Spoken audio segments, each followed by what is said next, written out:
Hello, this is John with Theology Ed. All right, we're going to do part three of the questions about the Mark of the Beast series. Um, so this one's going to be a little bit different than the previous ones. The previous ones were more narrowing down um, the question of just what is the Mark of the Beast and understanding what a physical Mark of the Beast would be like as opposed to a spiritual Mark of the Beast. We're going to move away from that for now. Uh, that was more on the mark part. What does it mean to be a mark? Now we're going to be talking about the beast part, right? It's a mark of the beast. We can't very well understand biblically the mark of the beast without knowing who the beast is, understanding the nature of the beast, and once you understand the nature of the beast, you got to understand what it means to worship the beast. You know, there are different theories about what it is to worship the beast. Some people talk about worshiping the beast like it's a real religion, like a one world religion comes out and is revealed and replaces, in most parts of the world, Christianity or Islam or whatever else, and they have some elaborate story about how a one world religion is formed, and to take the mark of the beast, you're actually engaged in real worship of the beast in the sense of um, sort of traditional religious worship, the most egregious forms of idolatry, like literally bowing down and esteeming some entity as God that is not God. And but on the other hand, there's any Christian church that has even a basic understanding of idolatry, for example, would tell you that there are other ways to engage in worship in the sense that what you owe to God, you give to something else. And so you can worship money, you can worship uh, other things that just don't deserve the this place in your life, material possessions, people, reputation, a number of things, right? You can worship a lot of things. These are forms of idolatry. And so the question then becomes, what does it mean to worship the beast? Well, once we understand who the beast is a little better, or what the beast is, we can then look into what is Revelation, the book of Revelation, uh, referring to when it talks about worship, beast worship. And so we're going to look into these sorts of things. It's all sort of related, comes together in here. So the question that I'm specifically going to be looking at today, and we're going to have to go through quite a bit of scripture to understand it, but is what is the identity of the beast from the sea in Revelation 13? So Revelation 13 is two beasts. A beast from the sea, that's the first part of the chapter, and then a second beast at the second half of the chapter comes out of the earth. We're going to focus on the first beast. That's what we're going to be looking at. But to get there, we need to start in Revelation chapter 12. This beast is in chapter 13, but Revelation 12 is going to give us our foundation. What happens in Revelation 12 and 13 is really interesting. You actually have a movement. It's like a camera is, I don't know. You haven't zoomed in yet. You just have sort of a normal frame. You're looking at and you zoom in. So what you get in Revelation 12, at first, in the first 6 verses, which are on your screen, you have sort of a wide lens or a wide view, and then you're going to zoom in on a part of it in the second half of Revelation 12, second part, and then in Revelation 13, the first beast is the third zoom.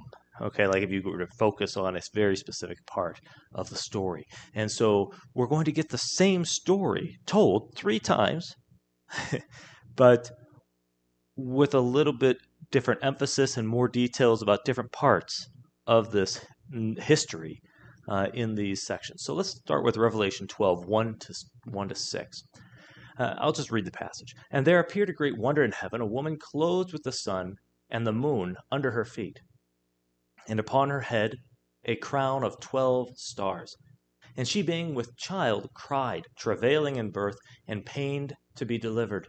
And there appeared another wonder in heaven, and behold, a great red dragon, having 7 heads and 10 horns, and 7 crowns upon his heads, and his tail drew the third part of the stars of heaven, and did cast them to the earth. And the dragon stood before the woman which was ready to be delivered, for to devour her child as soon as it was born.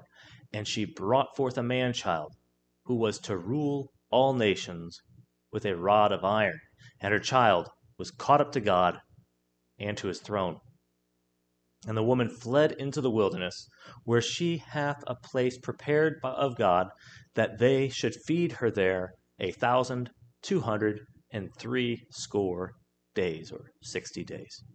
Okay, so there's our opening passage. We have in this passage a beast. Okay, in this case, the beast is what? The beast is a wonder in heaven, a great red dragon, having 7 heads and 10 horns, and 7 crowns upon his heads. Now, what we're looking at in this passage we have in the theater of action is in heaven. Okay, not the heaven of heavens, not the place where the deceased saints are and all of this. We're not talking about that heaven at this point. The passage is situated in the heavens, as far as like the sky, space, if you want to think of it that way. But it's in the sky. You're looking up the sphere, the area where you have the sun, the moon, the stars. Okay, in that area, that's the theater of action. And that's important because some people get confused, because there's going to be a war in heaven. And you see the dragon being cast out of heaven. And people switch in their minds to thinking that that's Satan and angels fighting in, the heaven of heavens, like where all the pure are and God is, when we say God's everywhere, clearly. But when people think of God, like Christ at the right hand of God, that place. And that is not what's going on in Revelation. The theater of action is actually just heaven, sky. Okay? Now, we have the woman clothed with the sun, illuminated, and the moon under her feet, and upon her head a crown of 12 stars. So, here we can see what kind of heaven we're talking about, right? The place where the sun, moon, and stars are. This woman represents the church. She represents the church. And this is going to be interesting. We'll talk about the theaters of action in the book of Revelation here soon. When I say the theaters of action, we have things happening in the sea, like the beast coming out of the sea. We have another beast later that comes out of the earth. We have, again, wars and activity in heaven, a woman in heaven and a dragon in heaven. So we got heaven, so sky, we got earth, and we got sea and waters. Oops. And come on, screen. I don't know if you can tell, but okay, good. My screen disappeared. Maybe the recorder captured what was supposed to be there. But anyways, what you have are these theaters of action in Revelation. And for us to understand Revelation, it does help to have an idea of what's going on with those theaters of action. They're not always very clear. But, we do the best we can, and I'll talk about that in a little bit. But we have this going on in heaven, this elevated place where the elevated things are, the people, in a sense, in the high places, like the church is supposed to be exalted, holy, and this dragon. Now, we're going to look into that, but the woman is representing the church, and there's various reasons to believe that, but here we see that she's pregnant, giving birth, travailing, and all of that in birth, and pain to be delivered, and she's going to bring forth a child who will rule all nations with a rod of iron. And her child was caught up to God and to his throne. Okay? The child is Christ. The dragon wants to devour the child as soon as it's born and all of that. Now, when we look here, some passages that show that the church is viewed in some respects as the mother of Christ. Okay? Here's an example in Galatians 4. Paul writing, he says, "My little children, of whom I," Okay, so here's an apostle of the church, right? Trying to bring forth something. Church authority, church leadership, trying to bring forth something. I travail in birth, again, until what? Christ be formed in you. So a representative of the church is trying to bring forth Christ, like a birthing. So it's Christ being brought forth by the woman is sort of an actual living out of the life of Christ, or an understanding of Christ, and a real grasping of true Christianity in the world. Okay, so as soon as this is being brought forth in the world, so I'm going to propose, and I'll explain this as we go, that we're looking at this point, the early Christian church period, when the church is bringing forth Christ. We're getting a history of redemption in the Christian era in Revelation 12 to 13, and it's very interesting. And we are going to have a focus on the end. So, I'm not dismissing any reference to future events. I'm just saying that when we look at this passage, we're going to understand it and the beasts only if we actually grasp the history that has unfolded the last couple thousand years. Okay, but we'll get there. So what we have is this bringing forth of Christ by the church. The church here, or Paul, the representative of the church in this passage, church leadership, is bringing forth Christ, trying to travail in birth again until Christ be formed in you. Now, when you look at Matthew 3, we also see a case where Jesus is teaching, and his brethren and his mother show up, and they stand outside, without, and they send unto him, calling him. And the multitude sat about him, and they said unto him, Behold, thy mother and thy brethren without seek for thee. And he answered them, saying, Who is my mother or my brethren? And he looked round about on them which sat about him, and said, Behold, my mother and my brethren. For whosoever shall do the will of God, the same is my brother and my sister and my mother. Again, so we're getting a picture of the church being, in a sense, the mother of Christ by doing the will of Christ, living out the life of Christ. Paul was travailing in birth so that people would actually do that. He wanted to bring about a church that lives like Christ and imitates Christ, does the will of God. Okay, and that was the goal. And so the church, being the mother of Christ in this respect, and it was in the early church bringing forth Christ. It's learning this. It was getting the teaching and all of that, and was preparing to bring forth Christ, and the dragon was waiting to devour it. So what do we have in the early church? We have a lot of persecution. And as Christology was being developed, and people were understanding Christ, the church what was the big debate for the first few centuries? It was the natures and person of Christ. Is he God? Is he, firstborn of all creation, just under God, but the greatest of all created things? Are his natures mixed up? Is he like a hybrid God-man? Or does he have one nature as a human, fully human, and another nature as God, fully divine, distinct, and yet one person? How does it all work? And there was this whole, who is Christ? That was the real question. That was the main discussion, if you look at early church history. And so they were trying to bring forth Christ, to grasp him. And so this was going on in the early church. And while that was happening, the enemy was trying to attack and destroy and persecute the church. And there's your dragon. Now, this dragon is described here. The dragon here is the enemy of the woman and her child, Christ. And when the church finally would bring forth Christ, this dragon would immediately try to devour him. And so regarding this dragon, we have a dragon with 7 heads and 10 horns.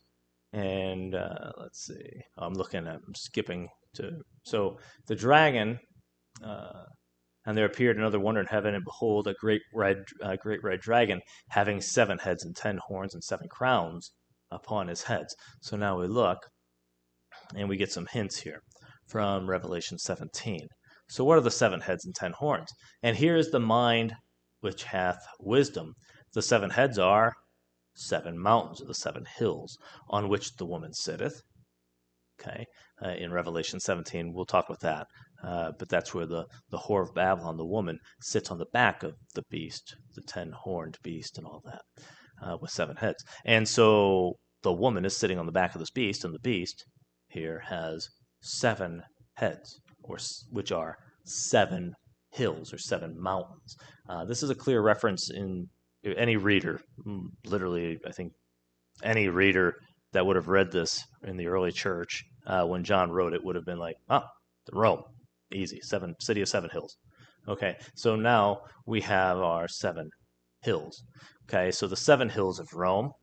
So the dragon has its heads representing Rome. And there are 7 kings. Okay, so the 7 heads have a dual meaning. They're signifying or representing the 7 hills of Rome, a location, and also 7 kings, okay, or authorities. Now, this is an interesting question, whether these 7 kings are individual persons, so actual kings, Nero, and so on, or in the ancient church, some people, you can do modern as well. People would say, maybe certain presidents, or I don't know who they would say, UN leaders or whatever. Okay, so whoever these 7 kings are, one approach is to take this as individual persons. Okay. Another approach has been that it's not individual persons. An acceptable reading is also forms of government. And if you think of the beast as a political entity like a Roman Empire in the early church period, so and that part of history, in Daniel we have the several beasts, the 4 beasts, and the 4th beast being the Roman Empire. And that beast sharing a lot of the same characteristics. So if this beast is the Roman Empire, for example, the 7 heads don't have to represent 7 emperors or 7 rulers of Rome, individual rulers. It could also represent the 7 ways the government was governed, right? If the beast has heads, what do heads do? Heads sort of lead the organism, the animal. That's what they do in us, right? That's our center of cognition and so on. And so the heads are just ways of guiding, directing, leading. They're the governors. They don't have to be individual kings. They can be ways of ruling. Okay, and that's an allowable reading of the word for king. So people treating it as a form of government. This is a historical approach as well to understanding the book of these heads. So this is not novel to me. I'm not like creating the 7 forms of government interpretation. It goes back a long way. Now, so we have 7 heads representing 7 hills of Rome and 7 forms of government plausibly. You can take a different view and work on that, but I'm going to show you how I think about it. And that's another thing just to add. This book, Revelation, we can't understand it. It wouldn't be in the Bible if it was impossible to understand. It's called a revelation. It has to reveal something, right? It has to be understandable. But that doesn't mean it's easy or that anybody's getting every part of it right. And so, we're just doing the best we can. I think it's good to have a dialogue, a discussion, and try to work on things and understanding. But so we got 7 hills of Rome represented by the 7 heads, and we have 7 forms of government represented by the 7 heads. And then we have our 10 horns. What are those? This represents a plurality of kingdoms. So, and the 10 horns which thou sawest are 10 kings which have received no kingdom as yet. Now notice we have timing in this section. We have 7 hills of Rome and 7 forms of government. But look at the forms of government. And there are 7 kings, 5 are fallen, and 1 is, and the other is not yet come. John was writing this at a time. Those verbs have meaning. We have the verb, and 1 is, and the other is not yet come. We're getting a chronology here. 5 came before John, One was in place when John was writing, and one will come after. Okay, so we have before, during, after. That means that this beast is a beast that exists when? Prior to John, while John is writing, and will continue after John, and John was writing at the time of the sixth head, whatever that is. Okay, so the sixth form of government in, I would say, the Roman Empire. And so we get a timing. Whatever interpretation we provide of the beast and these seven heads, we should be looking at a time that applies at least on one reading, and one I'll call it a layer of meaning. One reading or layer of meaning of this passage. Some people, I'll talk about that later. But on one reading, you have to take a primary or an interpretation of this book that looks at it as having some application that is in John's time, because that's what you would read. If you read that, you picked up this letter after John wrote it, he hands it out, he distributes it, and now you read it. And you say, okay, 5 were fallen, 1 is, and 1's coming. You say, well, who is? And you're going to look right there in your life. And you're going to say, well, who are the 5 that were before? And you're going to look back in history at that point. Okay, so you have to have a reading that situates it at the time, which strengthens, again, the case that it's the Roman Empire, and all at that time. We're going to talk about the 10 horns here. The 10 horns come after the seventh form of government of Rome. In other words, after the fall of Rome. You end up getting the rising of a plurality of kingdoms. What came in the place of Rome? The Roman Empire falls, and then you just get a mess of countries or kingdoms, duchies and, archates and exarchates and all this stuff. I mean, it's a complicated mess that was in Europe after that. And so you get this, these new series of kingdoms. Now, some people, like Isaac Newton, actually tried to identify the 10. It's calling it exactly 10.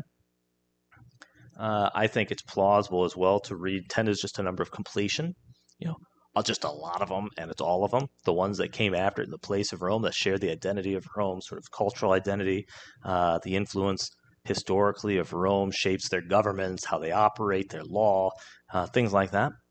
And so you get this sort of Roman, post-Roman way of being.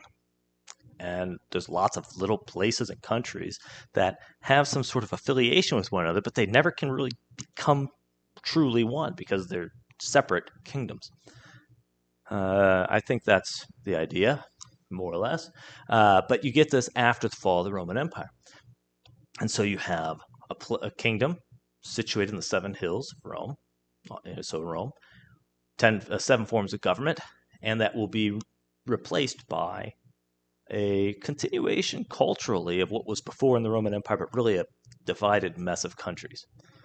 In Daniel, the toes are a mix of materials. They're 10 toes, but then they're also mixed up different materials, some strong, some weak, right? And so you get this idea of just sort of a mess. Okay, so let's keep going. We have this dragon. We'll keep talking about what are the 7 forms of government, just to give you an idea of what they would be. In Rome, you had 7 forms of government. Historically, at the time that John wrote the book of Revelation, pagan emperors were in power. Okay. And so you have kings, consuls, depends how you pronounce that, decemvirs or decemvirs or decemviri. So you have, the rule by 10, like a decade, or December, which December actually is, even though it's the 12th month of the year, the root comes from 10. You have the triumvirs, ruled by 3, and then you have these emperors. Okay, and then you have a major transformation of the empire in Christian emperors. But we'll talk about that. I'm not sure. I wrote this slide. I'm not sure when I actually go with that. Let's see. So I'll explain this. Let's go. When you're working through interpretation of stuff like this, it is, it's a work in progress. You're trying to understand things and come up with the best explanation. Well, let me show you. So we have our kings in the history of the Roman government. You have the Roman kingdom. That's where it started. You have these 7 kings. Then you move to consuls in the Roman Republic. Then throughout the Roman Republic, you have times where you had a rule by 10. The first one being around 450-ish BC.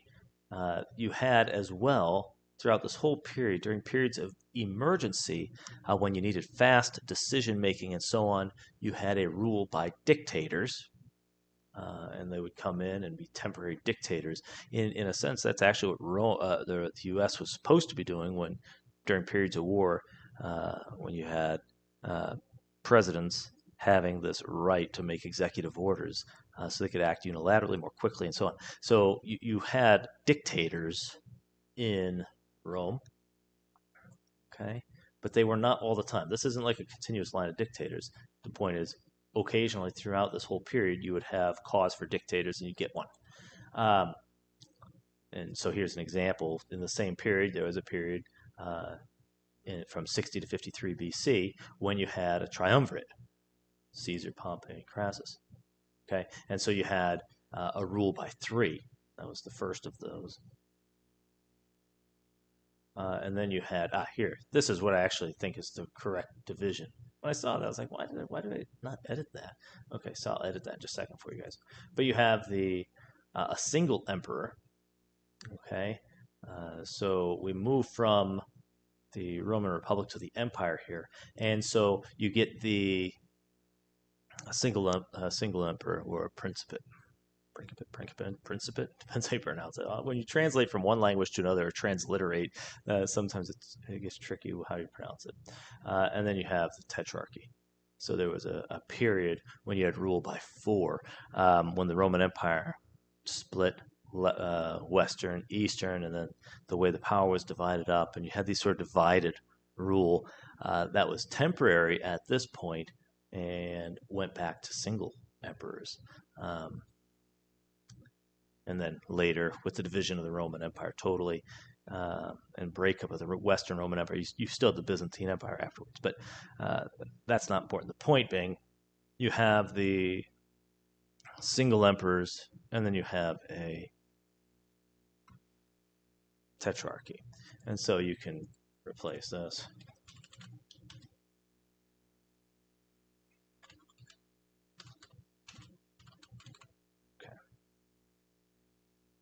Now, we'll talk about the other one in a minute, because you have in the passage in Revelation 17 where it talks about these heads, 5 are fallen, 1 is, and the other is not yet coming. When he cometh, he must continue a short space. And the beast that was and is not, even he is the 8th, and is of the 7 and goeth into perdition. Okay, we'll try to get to that. But for now, we have our 7 forms of government. Now, let's keep going.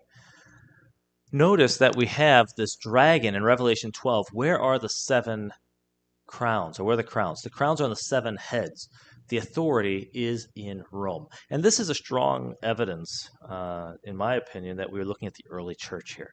We have a clear reference to Rome. We have a clear reference to a power that was in power, the 6th head of government, form of government, when John was writing. So it was... it's an ancient power, an ancient beast, if you want to call it that, at the point. And the crowns are in Rome. So we are still looking at a real Roman Empire with the authority seated in the city of 7 hills. Now, that is interesting because that's going to change. The 7 crowns on the heads are in Revelation 12 on the dragon, 7 crowns upon his heads. But if you look in Revelation 13, we'll talk about that in a second, but in Revelation 13, I'll get there. Well, I'm not going to get there fast. In Revelation 13, I'll just tell you, and we'll see it in a second. In Revelation 13, the crowns are on the horns. So we have 10 crowns on the 10 horns. And so we have a shift in the location of power. So John was talking about in the future, you're going to have these horns. But right now, we're on the 6th head of the beast. In other words, right now, at the time John's writing, the power is still on these heads, the 7 heads, and actually on the 6th one, specifically at the time John was writing, in Rome. That's where he wasn't writing in Rome. That's where the power was. Now, when the crowns are moved to the horns, these are the horns that at the time of John had not received power or kingdom as yet. That he was then moving forward. So in Revelation 13, the beast that he's looking at is a beast that's future relative to John the Apostle. So it's going to be in the future from his perspective. And so we are going to be looking for the identity of that beast where it comes in after the early church at some point. Now, or at least after the Apostle John wrote the book of Revelation. So let's go ahead and keep digging in here. And so, yeah, look, I have the slide right here, Revelation 13. Because in Revelation 13 it shifts to the horns. And I stood upon the sand of the sea and saw a beast rise up out of the sea, having 7 heads and 10 horns, and upon his horns 10 crowns. Now, one way you can possibly look at this is that the division into 10 is sort of like the rule of 10 in the Roman Empire. One of the heads of Rome was the decemvirs, okay, the rule of 10. And so here, when the power is switched over to this divided Roman beast, this beast after the divided Roman Empire, you get the power seated in 10 places. And that sounds very similar to the head that would have been the rule of 10 in Rome. And so perhaps the power that resurrected long after it was dead is the rule of 10.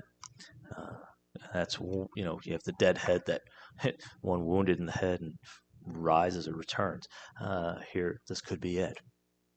But either way, let's keep going. All right, so we have this description. This shows us that the dragon represents the Roman Empire. It's Satan. So it's good, right? Because we're going to see that explicitly. But that means there's a relationship understood by John that the Roman Empire is profoundly influenced, inspired by Satan, is satanic. This is the pagan Roman Empire that was a persecuting power, an aggressive persecuting power in many periods of time, and hostile to the church and under several emperors. And so you can understand why he would call it satanic. Okay, but this shows us that the dragon represents the Roman Empire, the one that was present at the time of John and prior to, at the time John wrote the book, prior to its demise and replacement by the plurality of kingdoms or countries that arose in its place.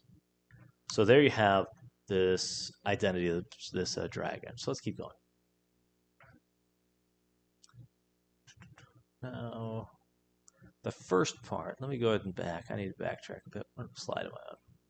Okay, 14. I have to remember that.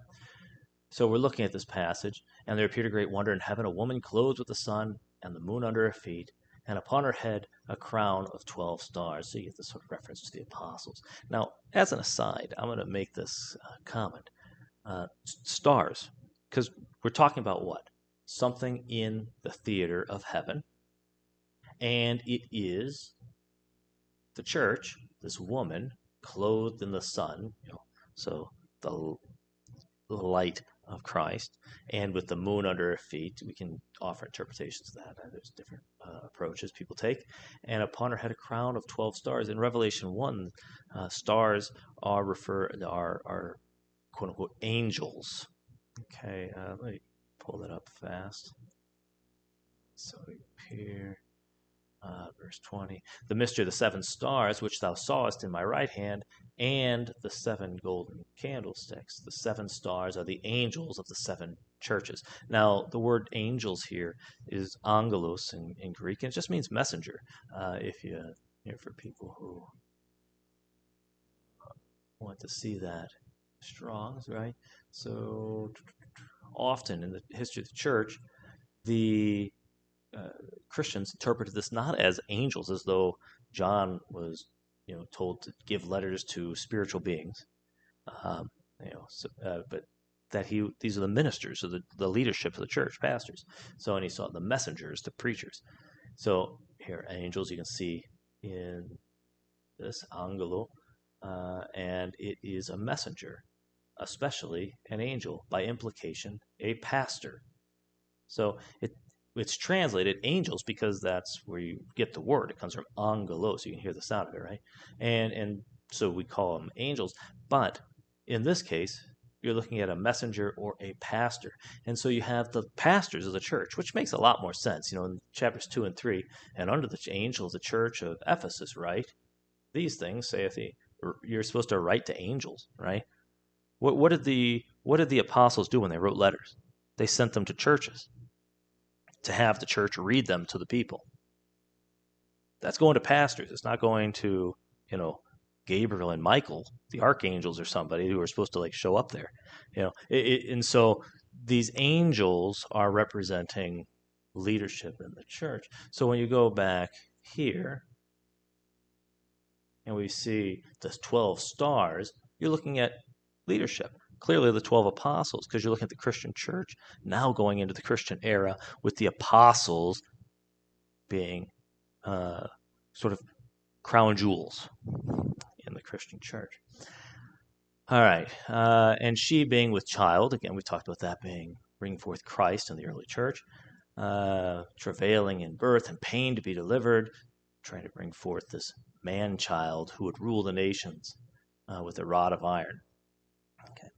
And there appeared another wonder in heaven, and behold, a great red dragon talked about, and his tail drew the third part of the stars of heaven and to cast them into the earth through persecution and so on. He's going to be destroying the church, leading pastors out of the fold. Satan is going to deceive church leaders. You're going to get false faith, heresy, Christology being attacked, right? All sorts of things. And the dragon stood before the woman, which was ready to be delivered, for to devour her child as soon as it was born. And she brought forth a man-child, who was to rule the nations with a rod of iron. And her child was caught up to God and to his throne. And the woman fled into the wilderness, where she hath a place prepared of God, that they should feed her there 1,260 days. We'll talk about that period of time repeatedly in this video, but I'm not going to actually talk about what it means or when it is until probably the next video. But here we get the woman fleeing. So in our first snapshot of church history, what do we get? It focuses on the early church primarily. We get the dragon with power still on the 7 heads in Rome.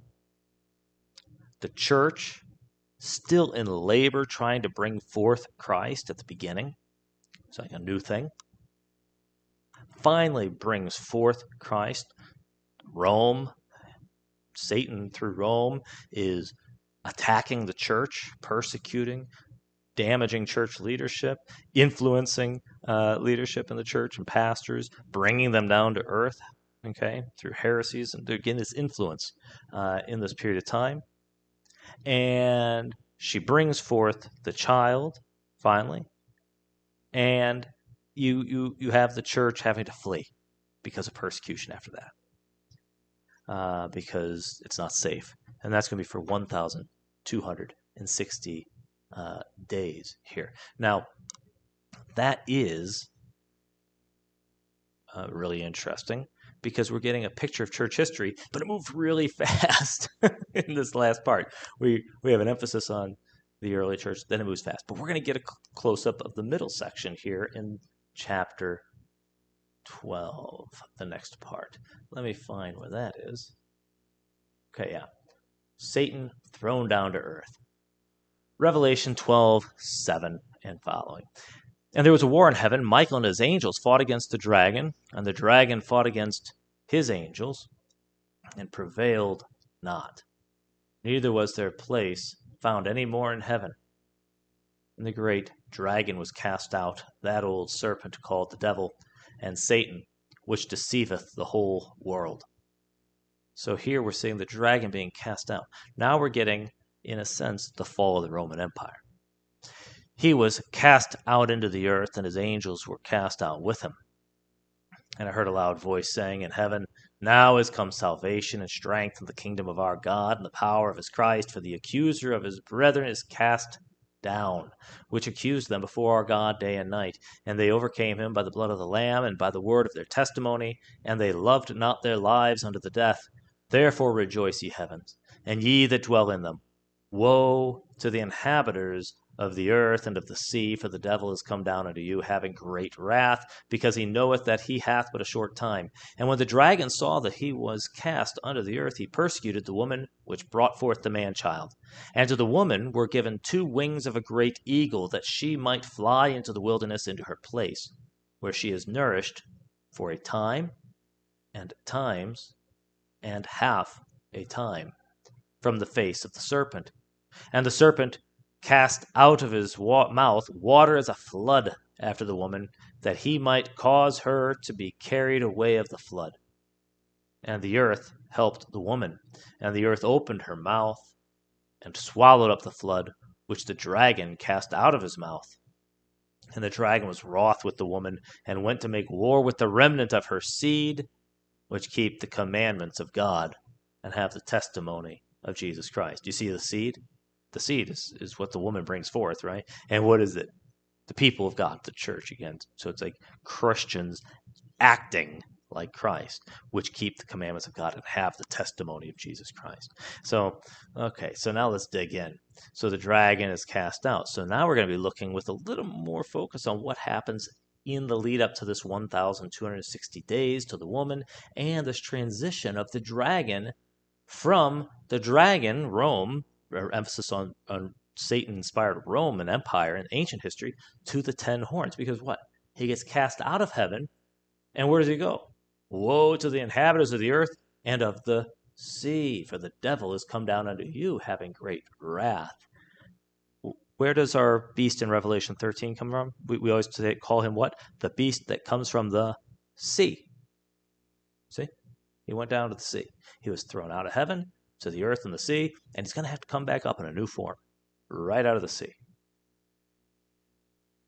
So what we're watching is a transition from the 7 crowned heads of the beast, the fall of that beast, the Roman Empire, the dragon, okay, Satan operating through them. Satan then, being separated from the Roman Empire in a sense, and going down the sea, is going to bring up out of the sea the 10 horns, the 10-horned empire, where the crowns are on the horns in Revelation 13. And so we're going to watch this transition, and what we're looking at in the second part is the same history, because we're going from a snapshot in the first part that looked at ancient history, moved quickly, to this middle period of the fall of the Roman Empire into the rise of the post-Roman Empire, the divided kingdoms. Now, when you look here, it's interesting, this division happens when? The fall of the Roman Empire and then the rise of these, what will be implied, when woe unto you that are down there in the earth, and the inhabitants of the earth and the sea. That happens before the woman has to flee for a time and times and half a time. That's the 1,260 days of time being a year, 360 days, they did lunar years, times being 2 years, 720 days, and then half a time being 180 days. And when you sum that up, you get your 1,260 days. And so what you get here is the same period of time. But we see now that that same period of time actually comes after the fall of the Roman Empire, when Satan has inhabited this other beast, the 10 horns. Okay, so now let's take a little bit of a closer look here. So the dragon is satanic, cast out of heaven. We're going to keep looking at the dragon here. I tried to depict this a little bit, your theaters of action. You have the earth. You have the waters. The waters represent the peoples, right? And he saith unto me, the waters which thou sawest, where the whore sitteth, are peoples and multitudes of nations and tongues.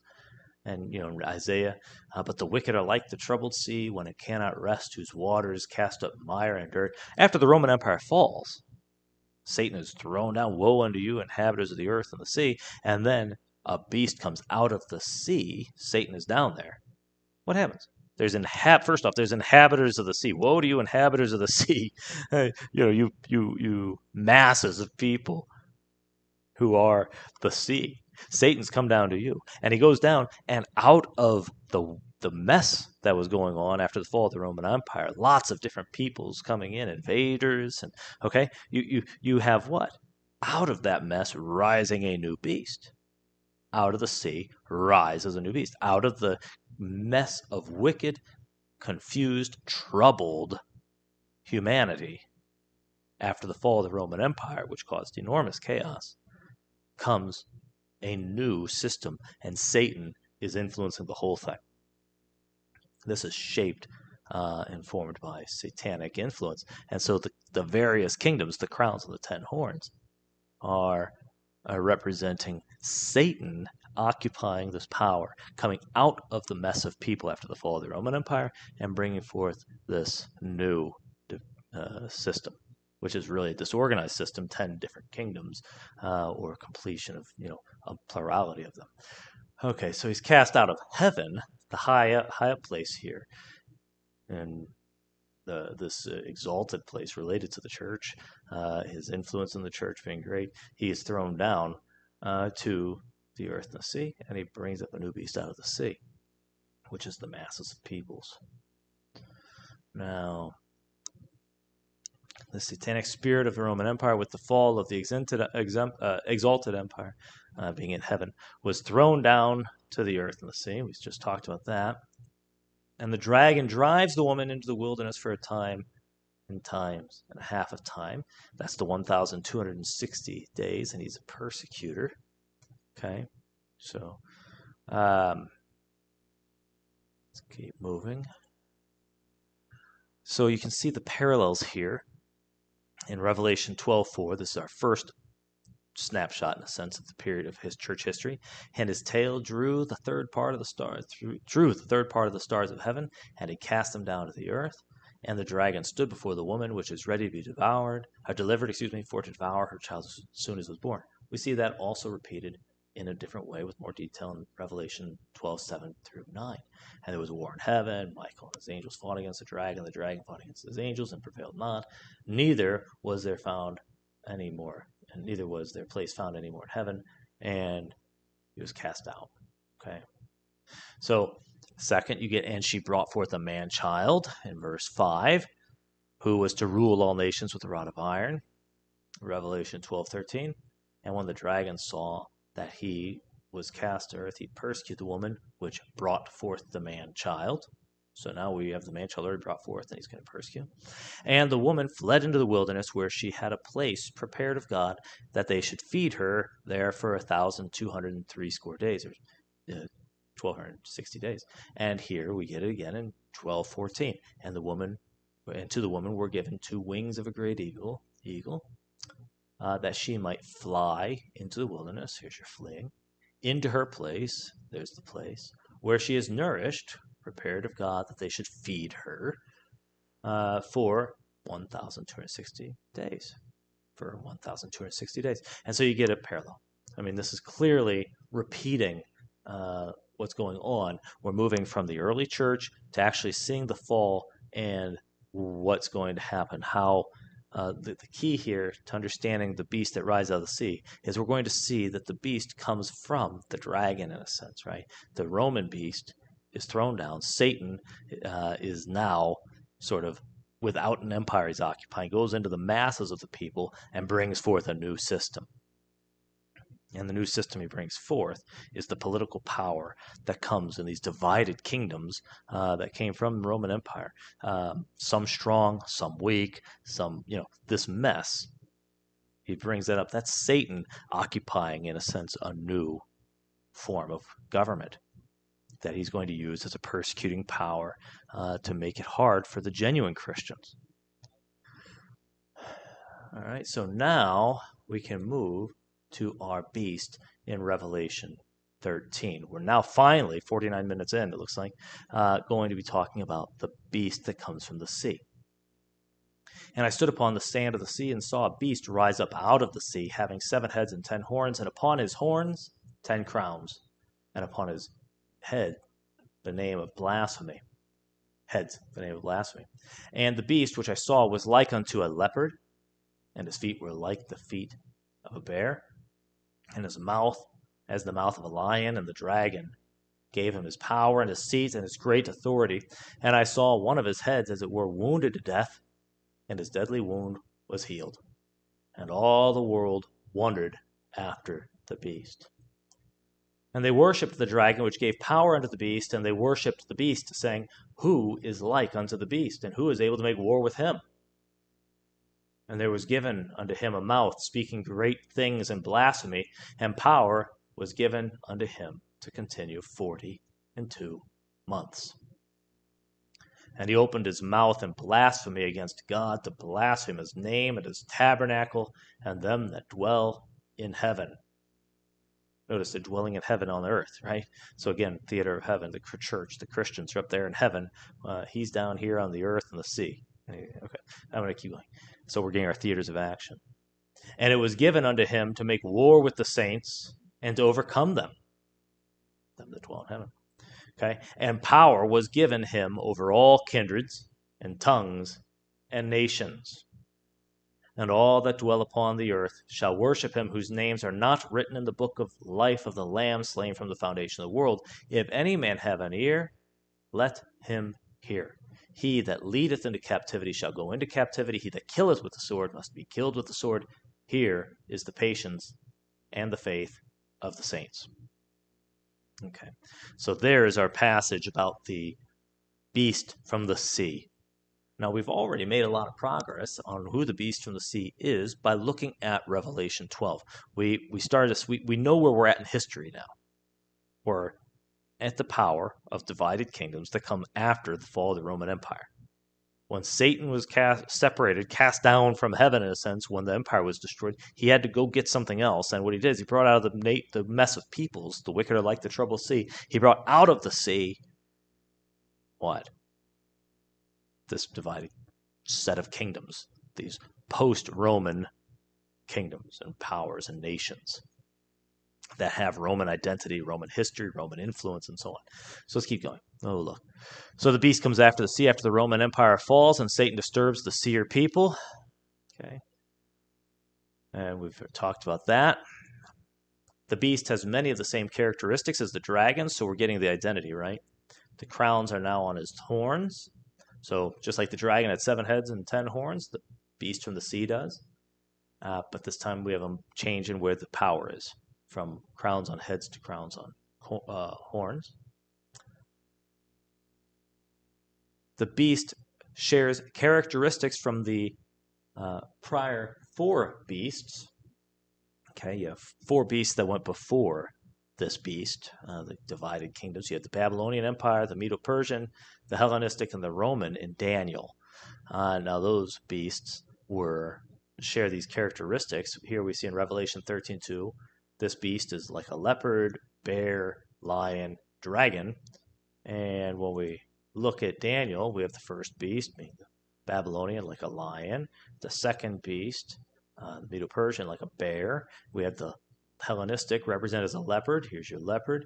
And then the fourth beast, which represented the Roman Empire in Daniel, was a beast with 10 horns. And in Daniel is called what? The dragon. And there it is. Okay? So we have the 4 beasts. I'm sorry, in Daniel, in Revelation 12, it's called dragon.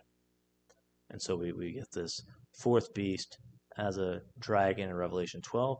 So brought in here to be described as a dragon. So we get the characteristics. It's like you get all the worst that you had in all these different empires, godless pagan empires, showing up in this new mess of countries. 1 head wounded and healed. So we have, and I saw one of the heads wounded to death, and his deadly wound healed, and all the world wondered after the beast. Wandered. So they're amazed by him. And so we have the 1 head wounded and healed.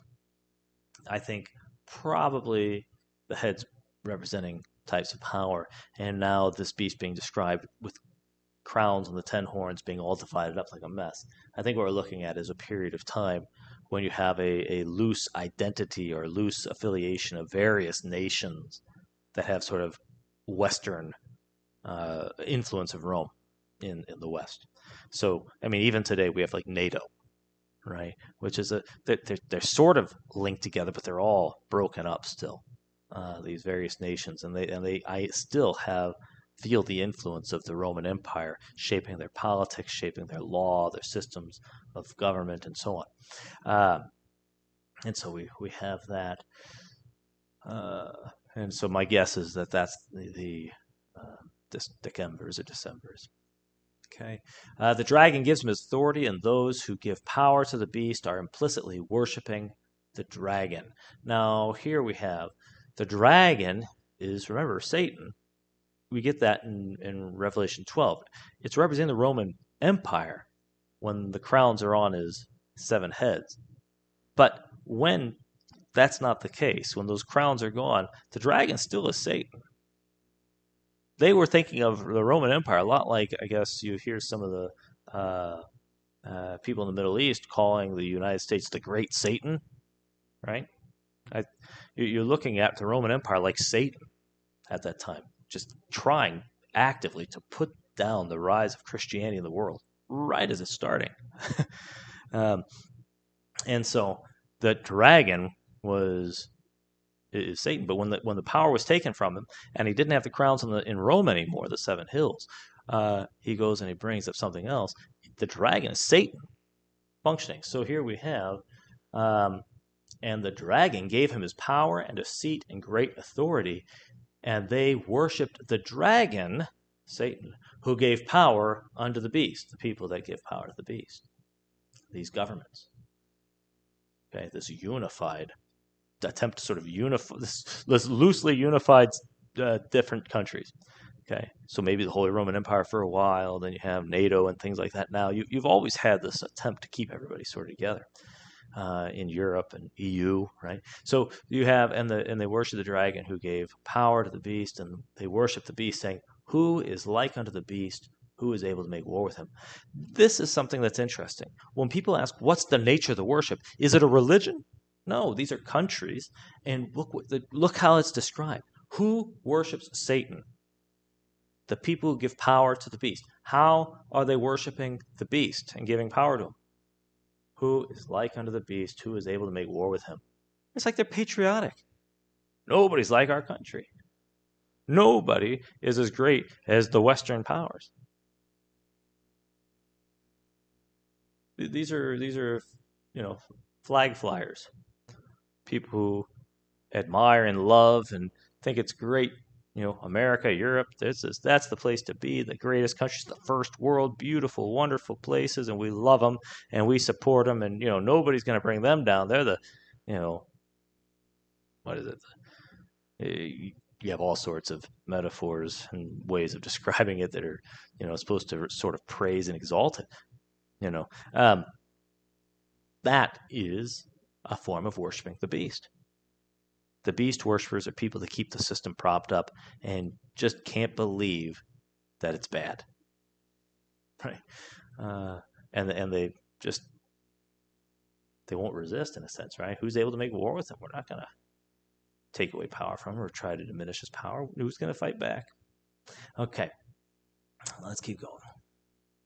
Beast worship is a form of patriotism or exaggeration of the beast's power.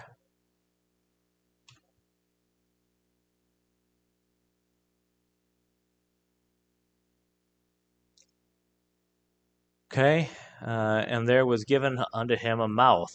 So this beast comes up, and after he's there, he gets a mouth speaking great things, and blasphemy, and power was given unto him to continue.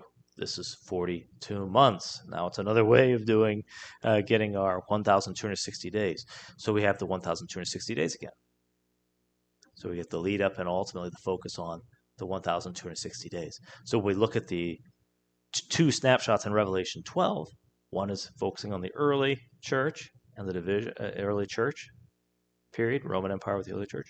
Second picture is fall of the Roman Empire into the mess and the Satan going into the inhabiting being with the inhabitants of the sea and the earth, and woe unto them. And then finally, we get the third picture, which is the beast that rises up out of the sea. That's when Satan actually is going to come up out of the sea after being cast down. And now we get a new period that we're focusing on, and it's mostly this 1,260 days when this beast rises up with the 10 horns. Okay, so these are the kingdoms that come up after the fall of the Roman Empire, and then they're going to become more and more blasphemous, and you're going to have a period of 1,260 years blasphemy. And it's going to be related to a key part of this divided kingdom is going to be in with the second beast, and we'll talk about that. But the second beast comes up out of the earth, which is like a way of representing coming up out of this beast in a sense. Remember, Daniel, you had the 10 horns, and then you had a little horn. One reason you can believe or think that the 10 horns aren't literally 10 is when that little horn comes up, it plucks up 3 horns. But you still have the 10 horns, right? You can subtract 3 and still get 10. 10 minus 3 doesn't equal 10.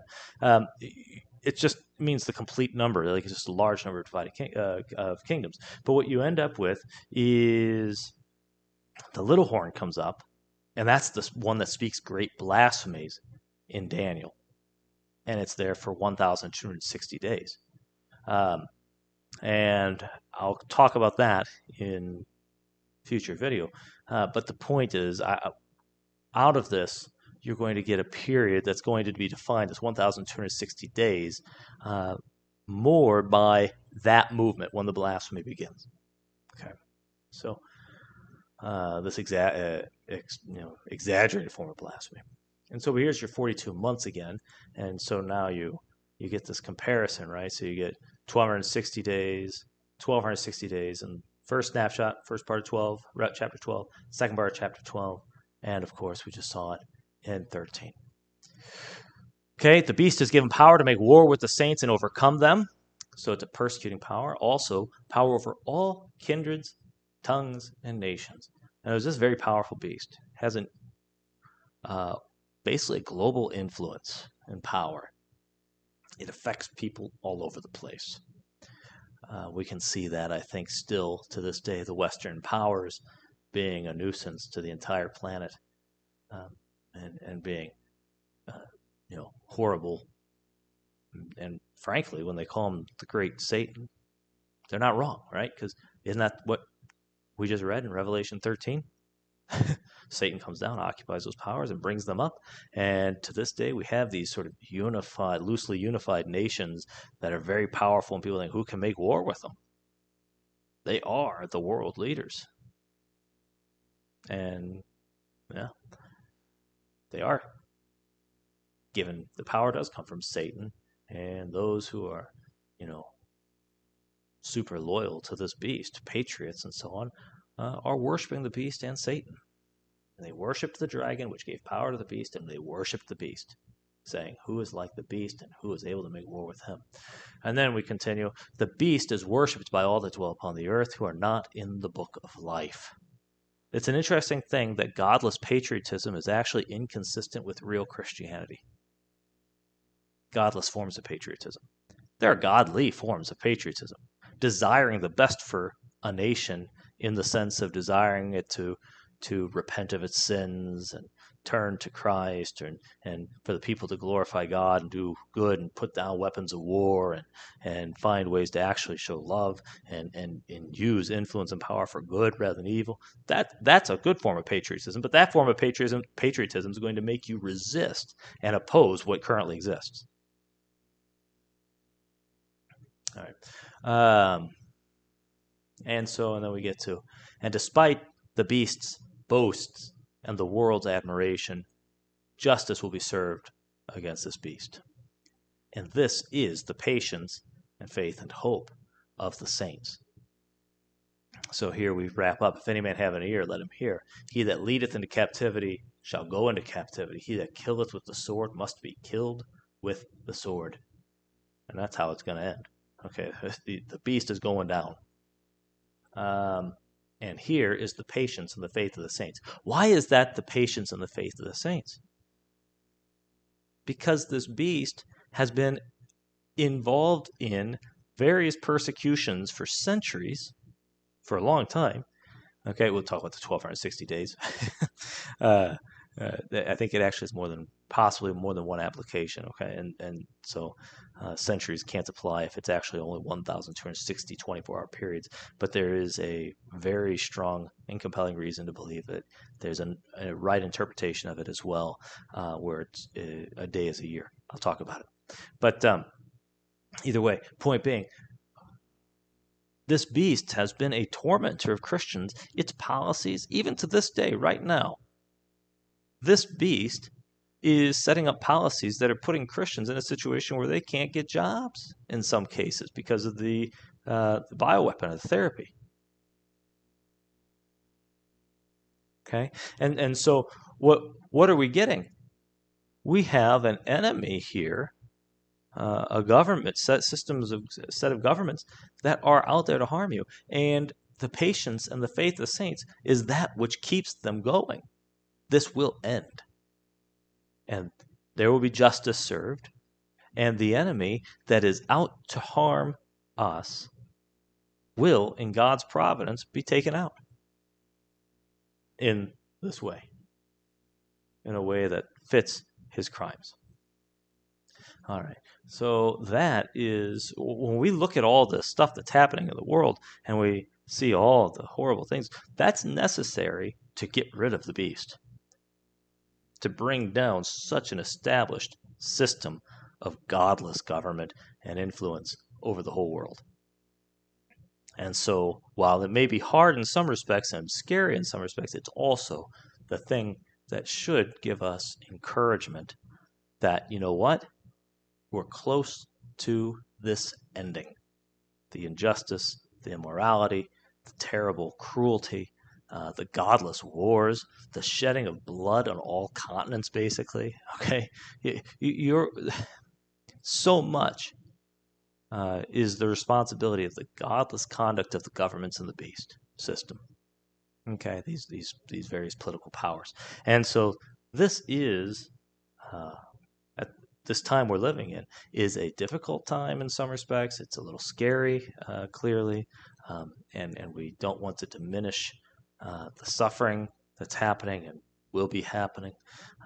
But at the same time, it is also a necessary step in bringing about a much, much better future and reality. And the people who think they're setting up a new world order, in a sense, they will be setting up a new world order, but it's not the one they wanted. They're going to lose. It's just like when Satan did what? Satan went to kill Christ. And in killing Christ, he actually saved all. Now, he didn't, give credit to Satan. He didn't try. Okay. In killing Christ, what did he do?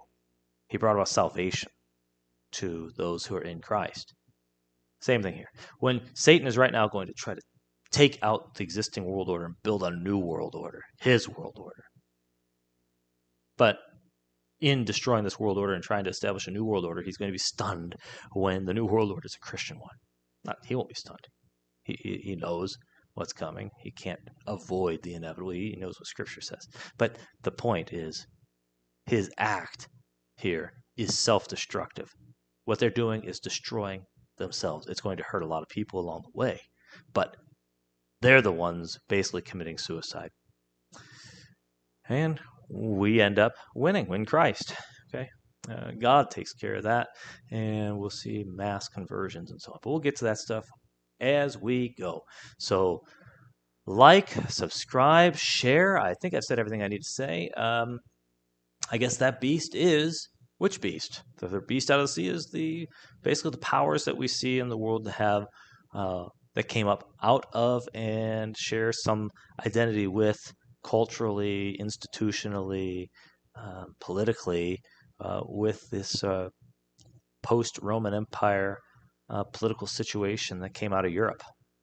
So I would include Europe. I would include the countries that are sort of European colonies and things like that, more or less, especially the most powerful ones.